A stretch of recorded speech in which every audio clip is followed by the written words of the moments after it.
อัปเดตสภาพอากาศประจำวันที่24ธันวาคม2025สภาพอากาศโดยรวมในแม่นหนาวเย็นในช่วงเที่ยงคืนหาเช้าและก็อุณหภูมิจะเพิ่มขึ้นเล็กน้อยจากเมื่อก่อนเนาะประมาณ 1-2 องศานี่แหละมาเบิ่งทางภาคเหนือนี่อุณหภูมิเที่ยงคืนหาเช้าอยู่ที่ 11-14 องศาส่วนว่าตอนใต้ของสยามบุรีแขวงสยามบุรีเนาะ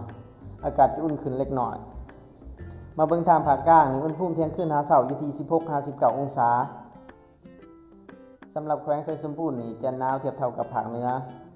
แล้วก็แขวงคำมวลและก็สวรรณเขตนี่จะมีลมพัดในระดับปานกลางและค่อนเป็นทางแห้งเนาะในช่วงกลางเว้นเด้อสำหรับทางภาคใต้นี่อุณหภูมิเที่ยงคืนหาเช้าอยู่ที่ 18-21 องศาในช่วงกลางเว้นนี่จะร้อนขึ้นเนาะอุณหภูมิจะสูงสุดอยู่ที่ 31 องศาเขตปากซองกระลืมดักจึงโดยสมอยนี่อากาศจะหนาวเย็น